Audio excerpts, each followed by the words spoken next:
Assassin's Creed Shadows launched on March 20th of 2025, and as you would have expected, being a Ubisoft game, it is pretty buggy, although it is one of their most polished games to date. Now, that's not saying a lot, but I myself personally, playing on the PlayStation 5 and on the Xbox Series X, have only ever really encountered any glitches on the PlayStation 5 version. I experienced a crash, and my wife also experienced one crash while playing on the PlayStation 5. I've been playing the majority of the time over on Xbox, and it's been a fairly bug-free experience. However, there are some instances here or there where there are some oddities when it comes to traversal, combat, and just getting stuck on things throughout the world. But there is no denying that the game does have problems that need to be addressed, and the AC Shadows update 1.0.2 is coming today. The 1.0.2 update is set to deploy on April 8th at 2 p.m. UCT, 10 a.m. EDT, and 7 a.m. PT. And depending on the platform, players can expect the different size following patches. For the Xbox Series X and S, it is 19.5 gigabytes. PlayStation 5 is 11.59 gigabytes. PC is 16.05. Steam is 11 gigabytes, and Mac is 9 gigabytes. Now, the patch list for this game is actually really big. I'm going to go ahead and pick out some of what I think are the most important. However, the full list of changes is going to be in the link in the pinned comment. So if you want to go and look at everything for yourself, you can, as this is just a curated list of things that I found to be the most important. Starting with is that autofollow is now back.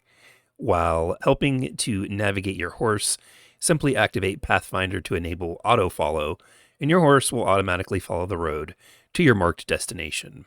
They've also increased the horse speed in cities, so you can get to your destination faster. They've added the option to reset the mastery nodes in the skill tree, and you can test different playstyles and skills for both Nawe and Yasuke. To help save time when trading with merchants, they've also added the option to tags and sell or dismantle multiple items in the shops or when dismantling gear at the forge in the hideout. The investigation board is central to the game, and they've also added a new direct shortcut for access while in-game. With title update 1.0.2, holding the option button for a few seconds will take you directly to the investigation board, while a single press will do what it always did and take you straight to the inventory menu. This update allows you to easily launch the world map, inventory, or investigation board smoothly as you play. They're also bringing key improvements to the PS5 Pro version of Shadows that will enhance the visual quality of the experience.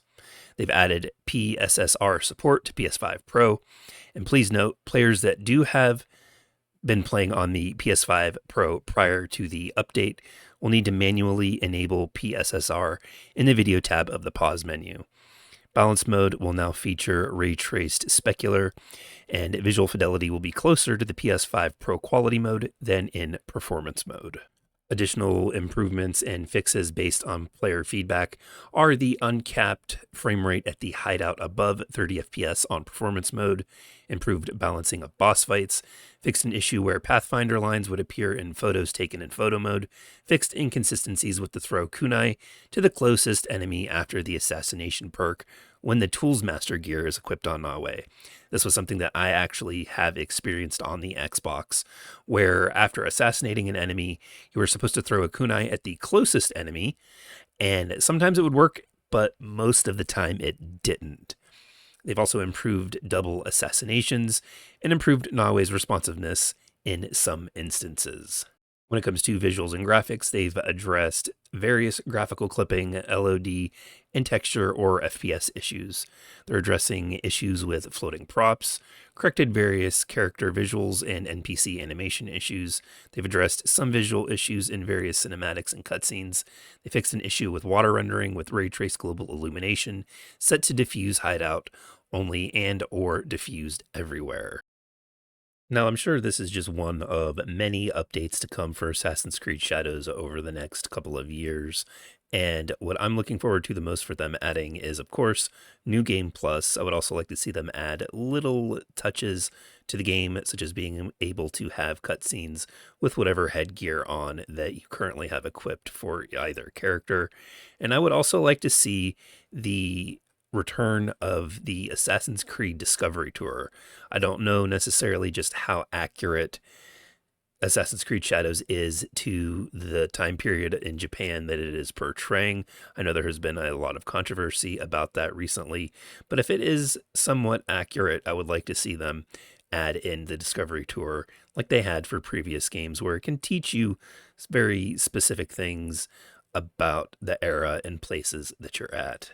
I'm sure the game is going to be receiving DLC packs when it comes to story add ons, and of course, store and shop updates as well.